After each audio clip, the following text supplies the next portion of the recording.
Did you know? Goldeneye was originally going to be a 2D side-scroller for the Super Nintendo. Rare had recently made Donkey Kong Country and felt that the easiest way to make Goldeneye a hit would be to make it similar to DKC. This idea was quickly pushed aside in favor of an on-rail shooter, like Sega's Virtua Cop, only for Nintendo's upcoming 64-bit console. A team of about 10 individuals were assembled to work on Goldeneye. 8 of these team members had never worked on a game before, but their inexperience proved to be an invaluable asset. Since they'd never developed a game, they weren't held back by the traditional game development standards and mentalities. The initial development process centered around creating this on-rails shooter. Features such as reloading your gun, penalties for killing innocents and civilians, and pressing the R trigger for a closer aim were added thanks to similar mechanics appearing in Virtua Cop. The team made an on-rails version of the gas plant level, but began to experiment with letting the player move around freely. As it turned out, the ability to move around the level instead of being stuck on a single track made the gameplay much better. The first year of GoldenEye's development was spent simply making a game engine and the basic assets needed to test it. The priority for the designers was to create interesting levels. Adding characters and objectives to the levels didn't come until later. The team made a list of gadgets from the Bond films, then modeled them,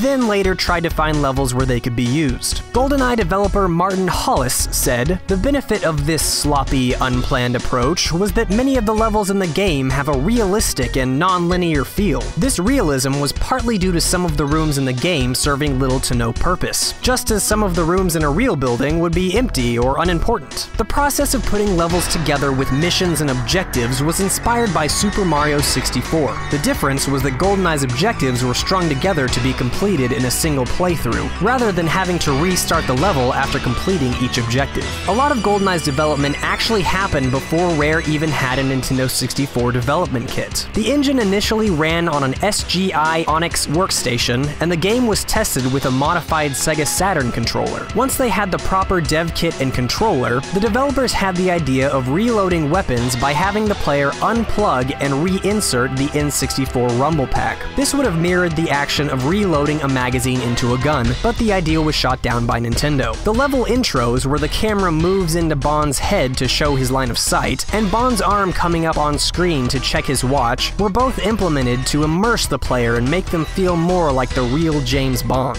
Surprisingly, the multiplayer in GoldenEye was an afterthought and was put together during the last 6 weeks of the game's development. The higher-ups at Rare had no idea that the mode was in the game until the team presented it to them. The developers hadn't asked permission from Rare or Nintendo to implement the multiplayer mode, but simply went ahead with it anyway. What's even more surprising is that the game was almost never released. There was a 3-month period where Nintendo simply stopped funding the project. Nintendo felt that the game had too many bugs and didn't believe it would work out. Despite this, Rare had faith in the game and kept paying the team to work on it. GoldenEye was finally released in 1997 after 2.5 years of development. A racing version of the game was also in development for the Virtual Boy, but was canceled before release.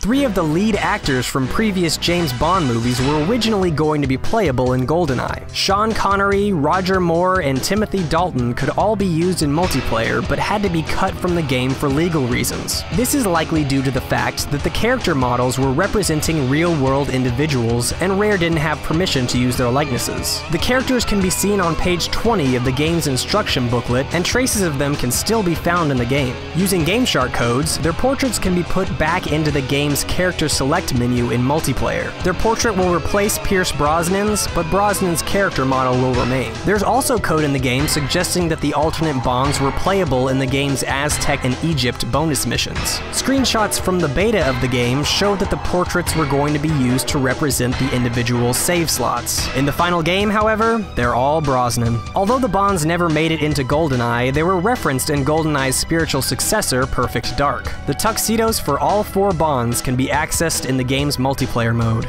Another one of GoldenEye's hidden secrets is a functioning ZX Spectrum emulator. Users of the Rare Witch Project forums uncovered the emulator in GoldenEye's code in March of 2012. The emulator was an experiment by developer Steve Ellis to see if the Nintendo 64 was capable of emulating ZX Spectrum games and was meant to be removed from the game's code. Instead, the code was simply made inaccessible during normal play and was rendered inoperable. A patch was made so the emulator could be triggered from GoldenEye's GoldeNeye's folder select screen. Several games are bundled with the emulator, which were all made by Rare in the 1980s when they went by the name Ultimate Play the Game. GoldenEye also has several unused multiplayer levels. The Statue Park and Cradle levels seen in the game's single-player campaign were planned to be used in the game's multiplayer mode as well. Using a GameShark code to access the single-player levels in multiplayer mode reveals the Statue and Cradle levels have proper item locations and multiplayer starting points where other single-player levels do not. The Cradle in particular had a slower frame rate than the other levels in single-player mode, and the additional strain of multiplayer would bring the frame rate down even more. This is possibly the reason why these levels were left out of multiplayer, as lag would have made it near impossible to play competitively. It's also thought that the Statue level was cut because its dark atmosphere and large open design wasn't a good fit for multiplayer. Some text in the game's code also suggested that there was an unused level called Citadel. The level was eventually found in an incredibly unpolished state and seemed to be built around entirely different specifications than any other multiplayer level. Accessing the Citadel with a set of GameShark codes will show the final programming for the game is barely even compatible with the level. The player can't walk up ramps, but they can walk through walls. The Citadel being in a different format than the other levels cemented the idea that it was only ever intended for testing purposes and that it was cast aside early on in development.